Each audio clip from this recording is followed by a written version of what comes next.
Welcome back, everybody. I'm joined today by Nabil Moutran, founder and CEO of Division, a gaming and esports solution. Nabil. Yeah. First of all, I'm going to get this question a lot. What is gaming media? So, gaming media is something that I think has been around for a long time, but people really haven't considered it. But it's something since the turn of COVID has become more and more prevalent. Mm-hmm. And it's basically how do brands engage with audiences through game space or gameplay, right? Game space can be anything from ads on mobile games, and you see you see regularly across all kinds of mobile games, all the way through to immersive maps that you build on Fortnite, Minecraft, Roblox, and platforms like that. So there's a number of different areas in which gaming media and esports media works today. I think also when it comes to sponsorship as well, you can look at that, how it happened in Saudi Arabia in the summer with the Esports World Cup.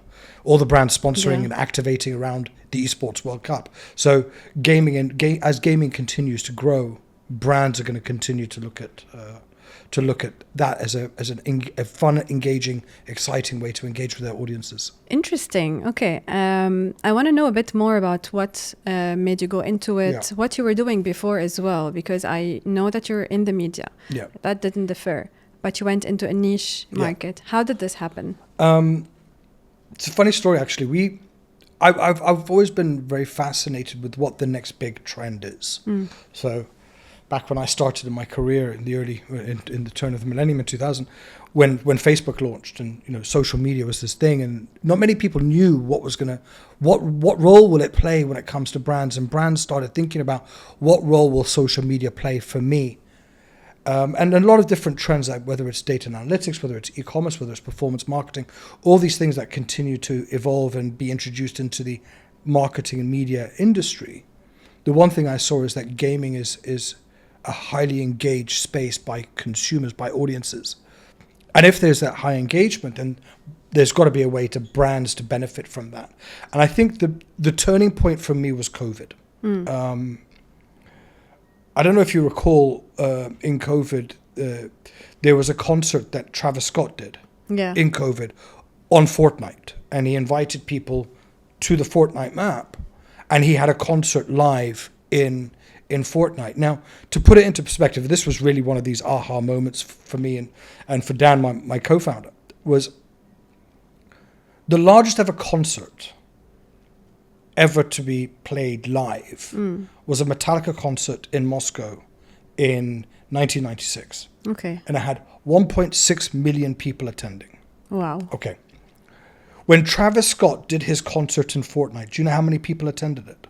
2 million. 27.3 million people live. This is amazing. So that was like a moment where we looked at it and we said, oh, hold on, this is an opportunity for brands to look at that and say, not replicate concerts and stuff like that, which happens frequently now, but there's got to be an opportunity here. So we started looking at that. So that was how we started Division.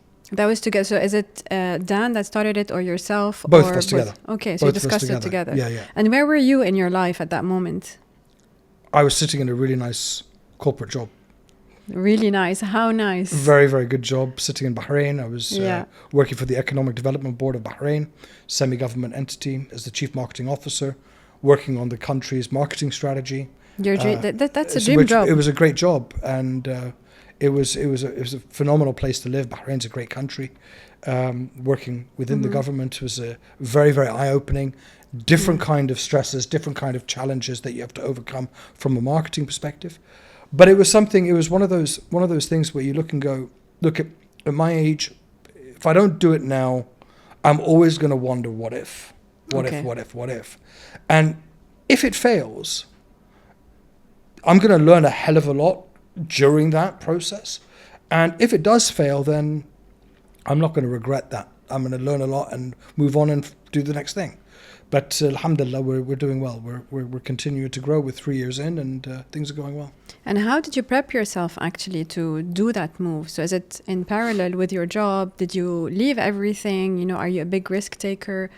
Like even mentally, like how did you come about? We came up with the idea to start the business in, I think it was in September 2021. Really Okay. in the middle September, of COVID. Yeah. September 2021 is when we started talking about it. And Dan and I started writing the business plan, having discussions. I was dragging my feet in total honesty. I was dragging my feet on it because I was sitting in this great job. And it got to December and we got on a call and Dan basically said to me, Nabil, I'm doing it with or without you. I've quit my job and I'm doing it. And I said to him, okay, I'm in. And I think I resigned from my position 3 months later, as we were starting to finish the business plan, start talking to certain key stakeholders that we needed to, doing a lot of research, and then started to talk to investors and stuff like that. So when I resigned in April, I was given gardening leave, so I had 3 months free time. So got my affairs in order, packed up in Bahrain, moved back to Dubai, and then we started hitting the ground after summer. And back then, you didn't even have a client Not one, that no. signed. Nothing. So you just went all in. We had a good idea. Yeah. We were confident about the idea. Yeah. We knew we didn't know a lot of things about where we were going. We knew we would have to be very, very agile. We'll have to be very, very quick to learn.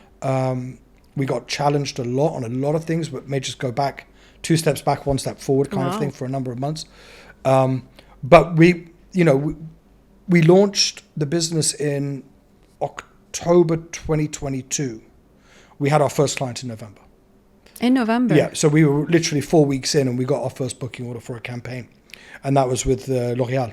So it's a big brand as well. It wasn't a small brand. So. It is a big brand. It's amazing. And have you, maybe, obviously you have a big network. You were working in Memac and a lot of brands. You know the agencies here and you know the country and the network in the country. How did you land that first client? Was it through networking? Yeah, it was absolutely through networking. I mean, it wasn't through the avenues that I'd anticipated, but it did come through an old client of mine who's a very, very dear friend.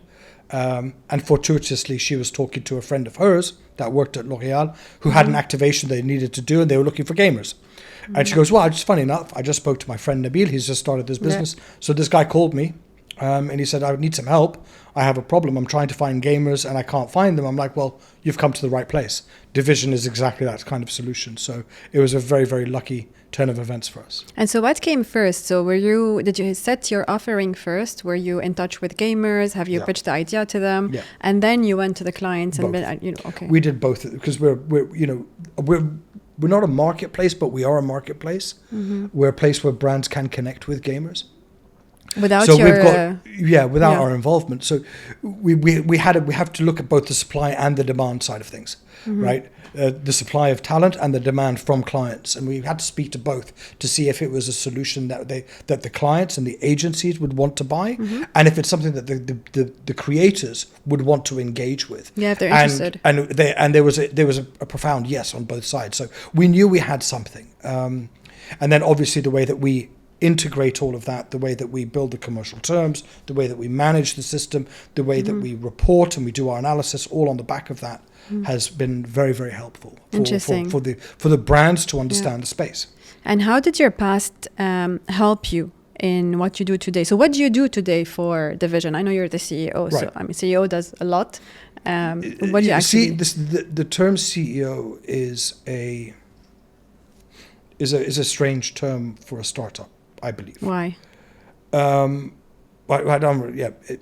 think it's a strange term because you get involved in everything, right? You're involved in HR issues. You're involved in finance. You're involved in sales. You're involved in admin. For a long period of time, I was responsible for ordering coffee to the office and making sure we've got tissues and toilet roll and little things like that, right? Which as chief everything. Chief everything officer. And so the term CEO is just there for a title. It's not really. Our main priority is business development. Our main priority is making sure that the brands that we work with get a level of service that is unparalleled to anything else in the industry. Our level of attention to detail, our efficiency, are things that I've been brought up with my whole career and are very, very important to me. So these are the things that I focus on primarily. And obviously just looking at how we continue to evolve the product evolve our narrative, evolve our ability to extract insights for brands. And if you do all of those, the clients that come and have a good experience are always going to come back. Yeah, and interestingly enough, so you've been in the field, right? But have you ever been into gaming media, or is this completely new for you? It was completely new for me. Completely new. And how did you manage, to learn all of this, to switch this a way of thinking, to reach out to clients, to introduce this method? The introduction to clients has been very, very surprisingly, very, very positive. Once you can demonstrate it, because if we explained it if we've tried to verbalize what we do, they found it very, very difficult. But as soon as we got a campaign and they could see it firsthand, what it is we do and how we do it, they got on board. To get to that point, we had a lot of gamers that we spoke to. We talked about what happens on a stream when we focus on live streams on platforms like Twitch and Kick, YouTube Live, Facebook Game. We understood what happens on a stream. And then we tried to see how do we integrate the brands into those streams. And we have to do it with relevance and authenticity. And that's one of the biggest things that we talk about when the clients come to us and say, I want to see the script that the creator is going to read or the creator is going to say. And we say, nope, they're not doing that. Really? There is no script. It is done. We give them the talking points, we give them the main messages, and we let them go and do their thing because they're the creators. So it's live. So nothing is everything is done live. That's amazing. Nothing is pre-recorded. And did you have any kind of let me go back actually a step before I ask this question. So let's say, just to explain to everybody, let's say I'm a client. Yeah. I have let's say I'm L'Oréal. I have I don't know, a lipstick that I want to promote. Yeah. So I come to you and I basically ask you, so what is the reason first for me as a lipstick brand to come to you and say, I want a gamer? Right. Is it, the audience? Is it, did you find... I think there's three things that we did exactly that. We had a campaign with Rimmel. Yeah. And we called the campaign Get Dressed With Me. Okay. Okay, because the stream is 2 hours long. So first thing you've got to think about when you've got live streams is the length of time that you have to engage with your audience. Okay. Right? As opposed to a reel or post or story. You've got fractions of seconds to capture the attention of your audience. With a stream, you've got a long period of time, which gives you a mountain of opportunities to engage with your audience. You don't need to capture their attention in 1 second or get the message across in 1 second. You can do it over a period of time. So what we did is we briefed them and said, we want to do this Get Dressed With Me, where you start your stream with no makeup. And as you're going through the streams, you start applying your makeup and you get ready and then off you go. And why we do it in the game space is because of the one thing that we've seen is when you're talking about, whether you're playing a game or watching game content, is what we call active engagement. You're leaning into the content. You're actively engaged. You cannot play FIFA or Call of Duty or a PUBG and be looking at your phone at the same time. Yeah. You cannot be distracted. Yeah, 100%. Because something will go wrong. Yeah. And the same thing applies when you're watching game content. You cannot take your eye off, because I watch a lot of Twitch now because I play PUBG, and I watch a lot of Twitch because I was trying to learn tactics and how people are doing things. Yeah. So we see that this level of attention, and the data proves that. The data from our campaigns prove that. And so when you've got that highly attentive audience, to integrate a brand message into that becomes not just easy, it becomes beneficial. And I'll give you a perfect analogy. Do you watch YouTube? Yeah. Do you ever watch a YouTube pre-roll ad? I mean, I paid for... You paid for premium? Yeah. Okay. So to ignore these ads. In order not to get the to skip them. But if it's an unskippable ad, you're watching the bottom left-hand corner with the timer go down. Yeah. Human nature. Why is it disrupting the reason I'm there? Yeah. So nobody is going to openly watch an Omega watch ad. But nobody has a problem with James Bond looking at his Omega watch as they're watching the trailer of the new James Bond movie on YouTube. True. Why? It's because the brand is integrated into the narrative of the story. it's playing a role within the reason why you're there to watch it in the first place, and therefore it's not disrupting your audience, but rather potentially accentuating your audience, your experience. And so it becomes more relevant. It becomes part of the story. Yeah. And that's why we see with the campaigns that we run for our clients that the engagement levels are off the charts in terms of audience view time. So they weren't shocked, basically, like their favorite, their favorite gamer is now putting on lipstick and getting dressed. They love it. They love it. They're asking questions. Yeah. So why would you put that mascara? Why would you put this blush? Or why would you put this eyeliner with this color? And what other colors are available? And then the gamers will go onto the website and say, look at the range. And so it's a deep level of engagement that we get. And that's what we love about what we do. And was this your first trial as a campaign, or which one was your first? Because I'm interested to see, as soon as you started, the reactions, let's say, just like the excitement of getting to know what the feedback is, because it's a first for you. Yeah. And I would love to see how it went. I don't know how many campaigns we've run now. I think I've lost count. But I do know we've done, this year alone, I'll give you the numbers. This year alone, we've done 90 streams. Nice. Year to date. Yeah. Well, as of the 2nd of September, let me put it that way. Out of the 90 streams, if I put all of the streams back to back, we've streamed for 419 hours, which is about 17 days. Okay? With the products? With the products. The audience watch time is 2.2 million hours. It's 251 years. So from 17 days of streaming, we have 251 years of audience watch time. How do you quantify that? Like, how do you monetize that? That's a lot of watching, how do we monetize that? That's why we are still in business today. Yeah. I mean, at the end of the day, the brands are obviously not paying for millions of hours or like a few hours, but they're getting much more out of it. So it's actually 100%. Quite the value for money is incredible. Yeah, absolutely. And let me ask you something. So since it's live, did you get any kind of mishaps or things? Yes, of course we have. Can you name a few? It hasn't happened many times. Yeah. It's happened a few times. But we've got our own SLAs in place to manage that. Okay.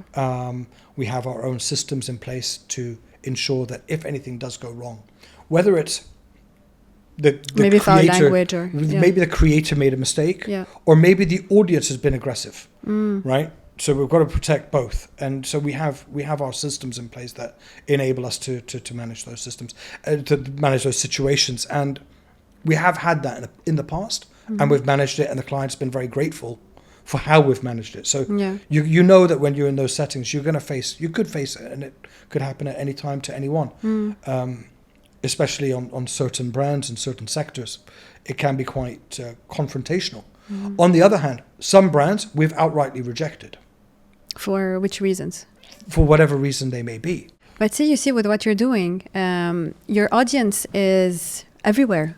Like, you really can't control who's watching, where they're logging in from. I know you work mainly in the MENA region today, but I mean, anyone can be watching from anywhere, right? Absolutely. So you're actually targeting. Do you actually know basically who you're targeting? Absolutely. You do? Yeah. Okay. Yeah, we know with each gamer, we do a lot of analysis on our gamers. Our technology that we've built enables us to understand at quite a deep level who's watching and from which markets, what demographic they are. So because at the end of the day, your advertisers want to target a specific demographic, right? They want numbers. They want to know. Yeah. So we have to be able to manage that. We have to be able to provide proof on how we're doing that. And we do that quite well.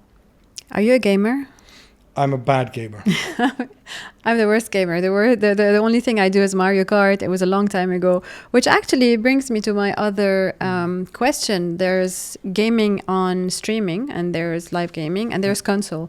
Do you do anything? We do everything. We in consoles as well? Yeah, absolutely. How do you do that? We've got a number of different solutions that we can deploy as Division. We can build maps on Fortnite, Roblox, Minecraft. We launched a map in January for Omo on Roblox.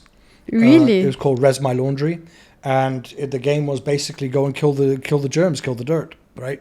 So you created a game, like a mini game? Yeah, we've created games. We do create games as well. Okay, so this is going to take me to another question. I have a lot of questions for you today. That's why we're here. So technically, right? So you need a lot of innovation, and this Sure. is something as well that you probably haven't done before. How do you manage innovation? Like, who's working on? Like, is your partner or We all are. We all are. everyone? Like I said, we're a small, effective team. Mm-hmm.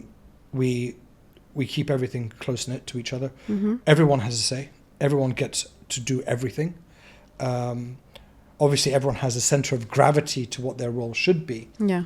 So we're in the middle of a very exciting project, which I can't obviously mention, but Mm-hmm. we're in the middle of a very exciting project, and every single meeting that we have, I invite the whole team to it. It's because everybody's going to learn something from this project. And as we're growing and we continue to grow, everyone needs to learn everything. Everyone needs to be aware of everything because we're a small team. So tomorrow, if somebody's on holiday, I need to pick up the phone and call somebody else who's in sales and say, I need you to help me manage this talent. And they're not a talent manager, but they know exactly what to do because we stay very, very close together. What's the mix of your team today? You have obviously sales, you We've got have sales, tech. strategy, creative, talent management, tech. How did you recruit for this? Like, this always baffles Networks. me. Like someone, Networks. and you don't even know, like you don't even know what the industry is. You're getting into something new. So Yeah. how did you learn what the talents should be? I would never go and find somebody who's in gaming. Okay, what do I you would do? go and find somebody who has an innovative mindset or is Okay. entrepreneurial Yeah, or is willing to color outside the line, so to speak. yeah, And somebody, for us, it was very much about mindset over skill set. People that want to disrupt, people that want to do things differently. People who are not afraid to take risks a little bit. Those are the people that we want to hire. Yeah. And then from that, we will mold them into the skills that they need yeah. and help them generate and build those skills that they need.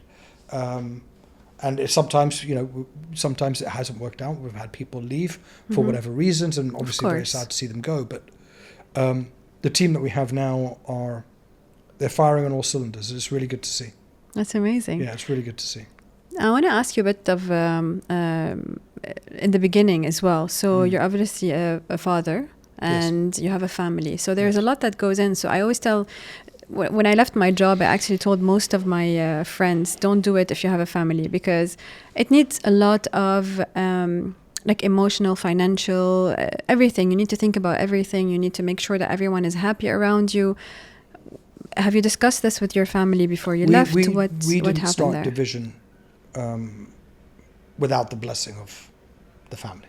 Okay, 100%. perfect. Because everyone, the sacrifice that you make when you start your own business, in most cases, I don't want to say in every circumstance, but in most cases, there's going to be sacrifices made.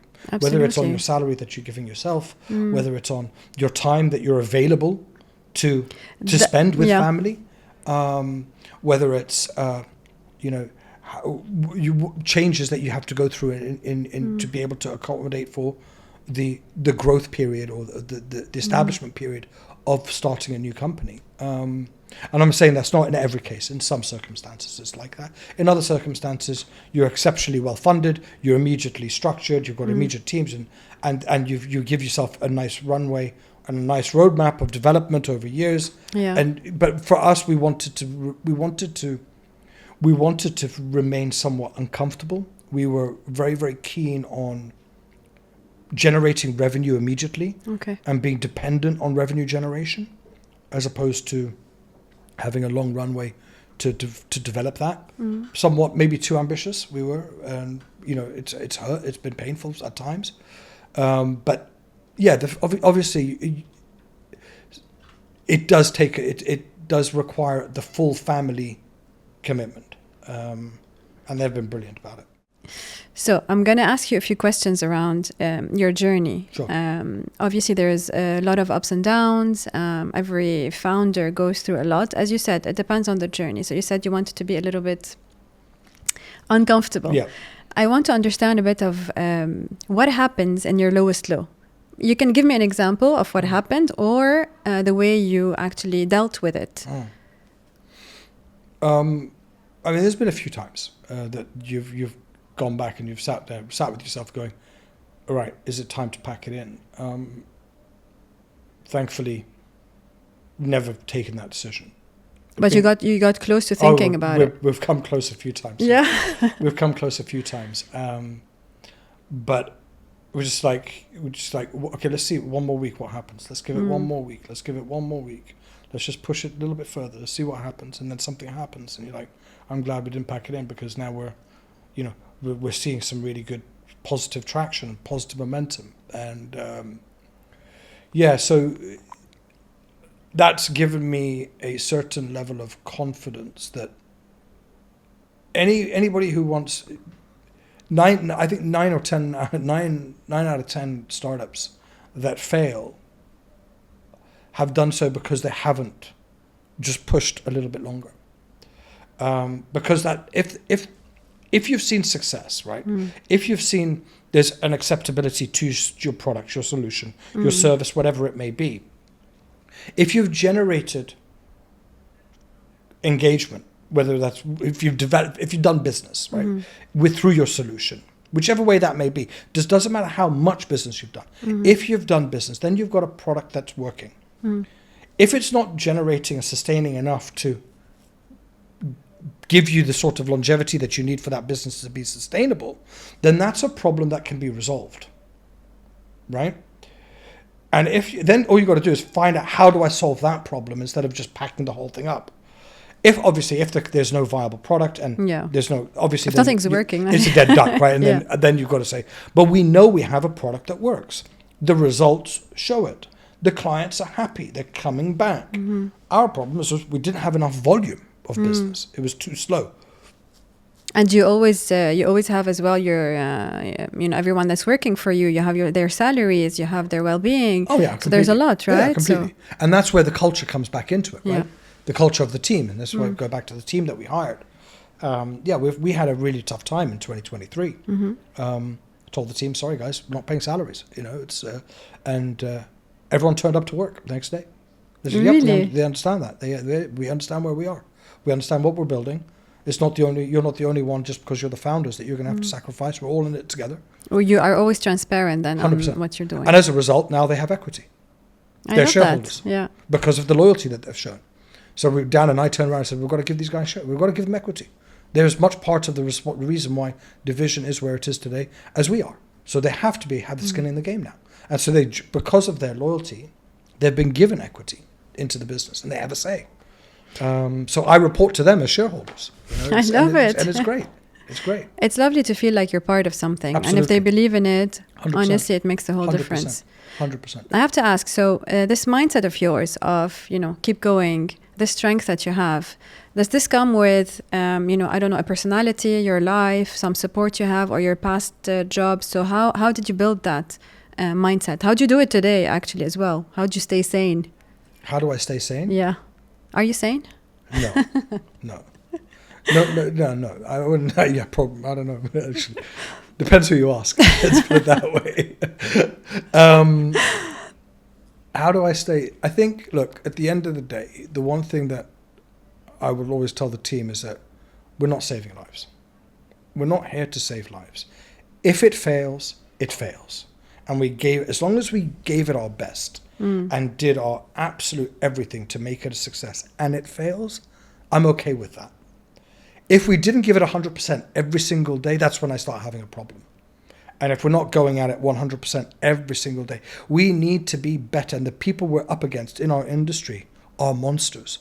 They're monsters. TikTok, Snapchat, Facebook, Instagram, LinkedIn, YouTube. We're up against Amazon. We're up against monsters who could swallow us whole just for breakfast on Monday. If they feel like They feel like it. Okay?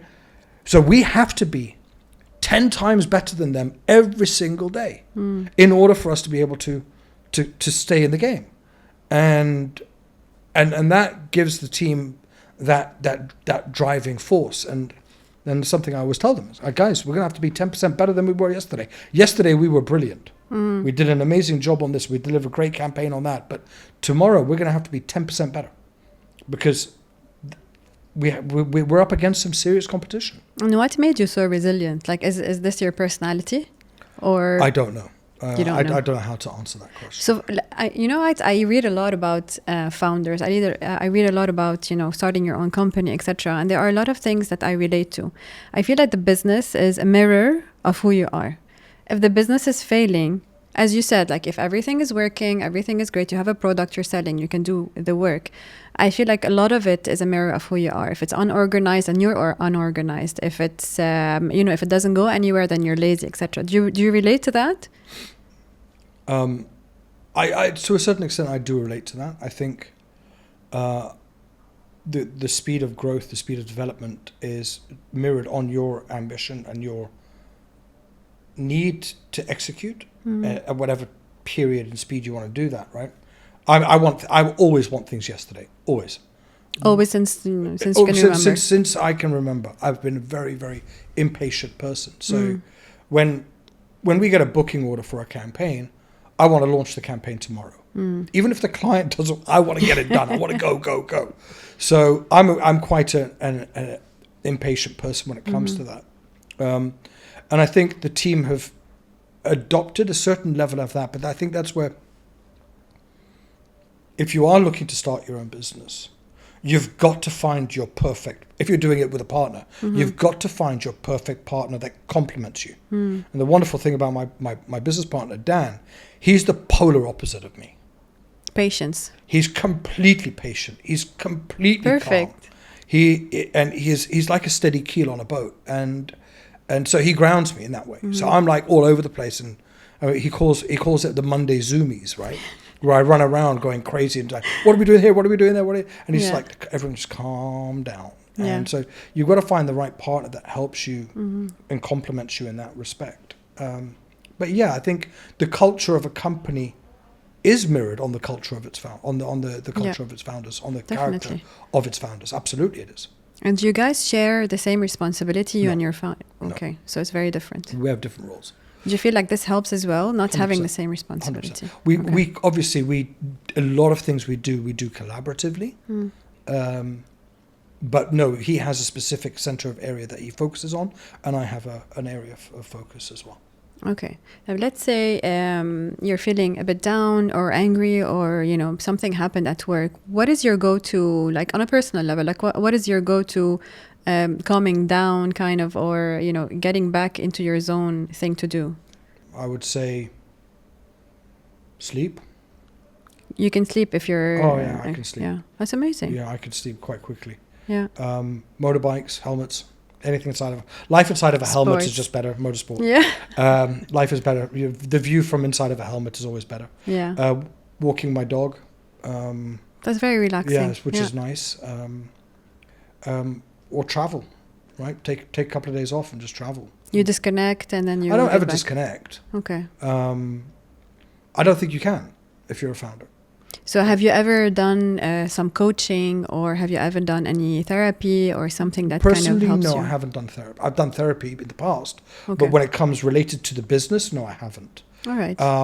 I would much rather talk to people that know me, that have experience, people that know my own style, people that understand the industry and can contextualize the problem that the challenge that's causing me stress, and extract their advice and guidance. Yeah. As opposed to talking to somebody as a therapist personally. That's my personal preference. I'm not saying it's right nor wrong, but that's my personal preference. There's no right and wrong. I would much rather go call my brother and say, bro, coffee, let's go. Right, this is the problem. This is how I'm feeling about it. What's your take on it? Yeah. And he'll give me his perspective, and I'll go and then I'll talk to Dan and say, this is what Sam said. What do you think about that? And you speak to 3 people, and I'll frame an opinion, and then that will frame whether I continue to feel crap about it, or if I should not feel crap about it, and what I need to do about it to overcome these things. I love this point of someone who knows me. Because everyone is extremely different, and everyone has their own tics and what makes them go, what makes them stop, etc. And I think whether it's a therapist or someone else, someone that actually knows you, it's important to do, I feel, your own thing. It's your own path, your own way. It doesn't have to look like someone else. So you're saying you're impatient. I love that you own it. Like, I'm impatient. I want things yesterday. I mean, sometimes it's good, sometimes it's bad, but it is what it is. Absolutely. Nobody's perfect. We all know that. Being too patient can be a detriment. sometimes. True. Uh, You don't know where to stop. 'cause They wouldn't. otherwise There's no people boundaries can take sometimes. advantage, Yeah. right? Yeah. So yeah, everyone has their faults. Everyone has their strengths, and it's about respecting the strengths. And I think when you're talking to people that understand you and that are around you and that support you, the one thing I've always said to my team and what we practice on a daily basis, I'm going to exploit your strengths and protect your weaknesses. Okay? Exploit your strengths. I need to exploit every single strength you have, and I'm going to protect you against your weaknesses.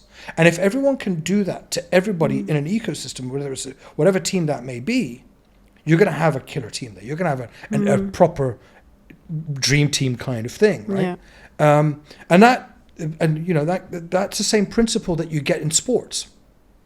If you look at any sports team, right? If they're in a specific situation, let's say, okay, let's use a football analogy, right? A team is up 2-0, okay? And they've got to secure the win. What do? They'll take off the attacking midfielder and they'll put a defensive midfielder. They're going to exploit the strength of the guy that they're bringing on and protect the weakness of the guy they're taking off, so they make sure they don't concede a goal. It's exactly the same principle. Because I know my team around me and my team know me, and we respect that cultural bit of let's exploit our strengths and protect our weaknesses, and the same thing with people that you get advice from, then you're gonna be okay. I love that. Sometimes there's a genius, let's say a developer, a genius designer, but put in the wrong context and put in the wrong situation, it all falls apart. 100%. I think what you're saying is really interesting and very important for people who are recruiting these days for what they want to do. 100%. You need to choose the right person, the right culture. Otherwise, even if they're brilliant, they will not be able to help 100%. you. I love it. Nabil, I have a few questions as well around your future. And the future of division. Yeah. So obviously gaming changes, and you talked about COVID, and you talked about that it's not a trend, right? So this is something that started as sort of a trend in COVID because everyone stayed home. So let me show How do you see the future, actually? It's a really good point. Okay, so major world events causes change in consumer behavior, change in human behavior, not consumer behavior, human behavior, okay? But what makes a difference is when you look at whether that is a time-bound trend or a permanent trend, okay? I'm going to give you an example. When the financial crash happened in 2008, the subsequent years after the crash, people's spending changed. Yeah. They didn't spend as much. Their travel habits changed. Their ability to save, their willingness to take risks, everything changed after the financial crash. Okay? Think back to your own personal. Should I travel? No, maybe not. Maybe just in case, blah, blah. So all of these, human behavior was impacted and changed. But not for a very long time. True. Everyone soon forgot about the pain, the fear, the worry, the amount of money they may have lost, and they went back to their old habits. Even more, spending more. Maybe even more, perhaps. Okay. When COVID happened, human behavior changed. Okay, and I'll talk about two major changes that happened. Okay. The first one was in our business, was streaming. Okay, in the Arabic-speaking world in 2019, on Twitch alone, there was 40 million hours consumed on Twitch in 2019. In 2020, during COVID, it went up to 120 million hours. Really? That trend has stayed and is slowly, gradually increasing. So it didn't go back to pre-pandemic levels. The number of hours people spent gaming jumped drastically and stayed. It didn't go back down to pre-pandemic levels. So you're saying people are still, people are still using gaming as a primary form of entertainment. Is it increasing? It's continuing to increase, of course, yes. But how did you know back then, in 2021, that this was going to stay? Like, didn't you feel like you were... We started looking at it. Remember, we started the business in 2022. So we started looking at it, and we looked at 2 years data, and we're like, hold on a second. Then we start looking at it on a month by month and quarter by quarter, and we see that, okay, the trend is staying. Another trend that changed human behavior. Work from home. Yeah. Okay. Today, try and get people to go back to the office. Absolute nightmare. We don't even have an office. Epic. Right? We don't even have I an love office. working from home. Yeah. Everyone works from home. We did. Nobody came. Yeah. So we're paying rent for no reason. So we just get rid of it and we'll just everyone work from home.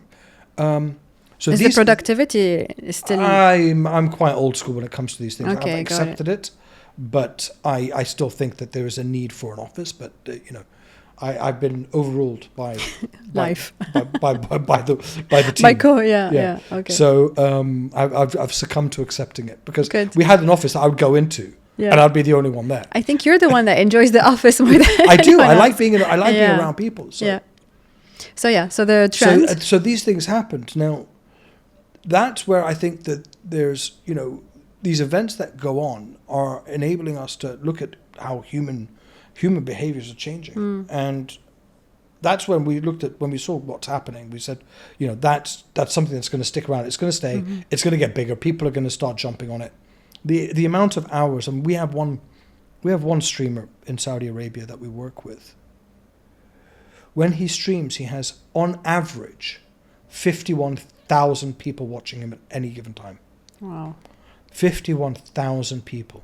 Now, to put that into context, the King Fahd Stadium in Riyadh has a capacity of 68,000 people. That's almost the capacity of a football stadium. Yeah. Now, Chelsea, my football club, is a 36,000 stadium, 40,000 stadium. So you fill a stadium just to watch somebody game. And active Live. people. Yeah. And they're engaged. Yeah. Yeah. It's incredible. So these trends, these trends is here to stay. They're going to. So obviously you went into a niche, right? I don't know who your competition is here in the region or abroad. Since this is a niche and it's something I think is a brilliant idea, but do you feel like it can easily be replicated? What is your advantage here? We have on our database at Division, we've got just over 2,000 registered gamers. Yeah. Only 870 of them are in the MENA region. The rest is global. The rest is global. We can execute campaigns globally tomorrow. That's interesting. But anyone else can as well. So anyone can steal your business plan and just do the same. Just like any other startup. 100%. So what sets you apart? I think the way we do our analysis, okay, and I'll talk a little bit. I could talk a little bit about what we do there and how it's important. The way that we help the creators create, our efficiency, our speed to market, our pricing methodologies, how we price things, and all of those things. At the end of the day, we've got some great brands on our platform already that believe in us, and that gives us great credibility. And we've got great relationships with the agencies as well. So we are the go-to for them. So, and is so a lot of these, agencies, etc. A lot of these solutions today count a lot on AI. The future. We don't know what the future is going to hold. How do you integrate? Do you integrate innovation within what you're doing, Absolutely. or AI, etc.? We've got a constant product roadmap. Yeah. So we just introduced. It's always evolving. It's right? It's always evolving. And we've got this something now that when you go onto our platform, you've got AI incorporated now, where we can ask the system, let's say you want to be a brand, let's call it, I don't know, Apple. Okay. You go and say, right, I've got a brand for Apple and I've selected 5 gamers. Our AI system will track all the creators, what content they've deployed over the last 6 months, and it'll give you a brand compatibility fit in less than a minute. So yes, this guy works for this brand. You'd want him to talk about 1, 2, 3. I'm not so sure about this person. They were recently working with Samsung, and you could immediately see if. We have incorporated AI into our solution. Amazing. I want to know how you see the future of gaming. Future of media gaming. Is there anything that's changing? It's huge, yeah. It's absolutely massive. The space is going to explode. And I said 2 years ago that I see that gaming and advertising are on a collision course, and a positive one. And the reason being is that's where your consumers are. It's where your consumers are spending the majority of their time. And it's an opportunity for brands to develop really strong engagement, high quality engagement with their audiences, unlike any other space. Because today the attention span anyway is like almost inexistent. It's in a matter of seconds. Like social media. Our average, on Division, our average brand visibility per unique viewer is around about 8 minutes. Wow. Yeah, exactly. So that's unseen. Yeah, it's unseen. Yeah. And so we spend a lot of time with our agency partners and our clients talking about that in terms of what does engagement mean? What does attention mean? How is it that important? And then how do you monetize that? How do you value that? And how do you build a value against that? And can you link, let's say, a product within the live stream? Let's say I'm an e-commerce brand. Yes, of course we do. So I can just like tap in the stream. Yeah, we do that a lot. Lovely. We do a lot of that, Yeah. And you can track all of it. So you have all the data. Absolutely. That's so lovely. Yeah. I'm going to get to you with my brand. Please. Yeah, it's very interesting. I mean, this is something that I personally, I'm not a gamer. And I've always said that I do not understand people who just watch others. It's so entertaining. I have never done it. It's so entertaining. I've seen it. So let me ask you a question. Why would you go to a concert? I think the vibe. Same thing online. Yeah, they have a vibe. I mean, it's a huge same thing online. Yeah, it's a huge industry. Yeah. I love it. Let me ask you. So let's say today, Division disappears. What do you do? For any reason, let's say it didn't work out. Let's say things. Would you go back to an agency? Would you start something again? You know what? I don't know. I haven't even thought of that. I can't imagine not going to Division every day. I love what I do. We're having a lot of fun doing it. That's a very tough question to answer. I don't think I'd go into an agency. I don't think I'd go into something within this field. I'd try and do something completely different. Do you like creating things, or is it that you like it? Yeah. So you feel like you could do it again, like find something else? Yeah. Dan and I have already plotted out we've got the next 3 ideas that we want to build once we've got this thing up and running, and we could take some time to think about the next. We've already got a list of 3 things that Dan and I, one thing I do know is that Dan and I will definitely be doing something again. Do you know what? This is very, very important. I feel like finding the right partner is so difficult. It's so difficult because you don't know what happens later on. I've spoken to a lot of founders that have, lost the whole company just because they didn't mesh with their partners. Yeah. What makes you actually a strong? Is it because you're polar opposite? Were you friends before? Yeah, we were friends before. Okay. It didn't affect your friendship. Has not. It's actually made us closer together. Interesting. There's mutual respect in each other's strengths and qualities and value. There's a lot of respect there. So I think it always comes down to that, right? If I respect him the way he respects me, and we work well together. I love it. Okay, one last question. I want your honest answer. Okay. So you have investors. You've tried to be a little bit uncomfortable, etc. Yeah. When do you think let's say you got a good return on what you've done? Like, are you independent now from investing? Do you want more? Let's say you need more money to move forward. Do we need more money? No. Okay. Would we accept more money for the right reasons? Yes.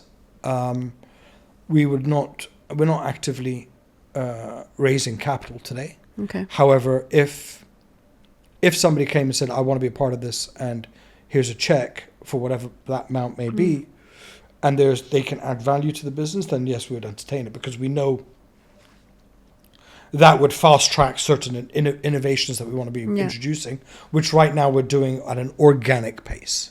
Okay. You're being safe. We're being safe with how we do it. Do you regret anything? Would you do things differently? Oh, yeah, of course. Anybody who says to you that they don't have any regrets in what they've done in their startup is lying to you. What's your biggest regret? We took some decisions way too quickly. Okay. So you were too aggressive. We were too aggressive in some areas. We should have slowed down a little bit and been a little bit more cautious. We were far too optimistic with certain things. And we should have waited a little bit on certain things. But yeah, of course, there's obviously mistakes. Even if you've done it 10 times, you're going to make mistakes. it's not a science. It's important to learn from them. And you've got to learn from those Yeah. mistakes. Absolutely. Have you learned a lot? Oh yeah. What's the biggest learning? About yourself, about business, about, anything? It's not over till you say it's over. Good one. It's a very positive attitude you have. Like You have to. it's very... Yeah, I think that's the biggest learning. Is it's not over till you say it's over. Okay, interesting. And I think the other one is don't hate the naysayers. Accept them. There's people are going to say, no, it won't work. 100%. And people are going to find reasons to pick holes in it because that's human nature. Don't hate them. That's just human nature. If you believe firmly in what you're doing and you put enough effort, it's going to be successful. It takes a lot of resilience and Of course. strength. Yeah. Nabil, we got to the end of our podcast, but I think I can talk about this for hours. I love how you talk about business. But before we leave, I know you hate emotional things. Right. But there's a deck of cards in Okay. front of you, and they're questions from a therapist, Esther Perel. I don't know if you know her. No. Good. He doesn't know anything about therapy. So pick a card, Okay. and you have to. It is obligatory to answer the question that you get. Actually, you get a joker. You can remove this card and choose another one, but you have to Okay, answer from one of them. anywhere in the deck. Anything. Oh, Jesus. All right. Shall I read out the question? Read out. When I look in the mirror, the first thing I see is my wrinkles and my grey hair. Is it just physical, or is it just like, a mental thing? It's just, it's just physical. Nothing mental. You're not going to crack No. open. Okay, fine. Nabil, thank you so Thank much you so much. It's been fun. for being here. And thanks everyone for watching. And stay tuned.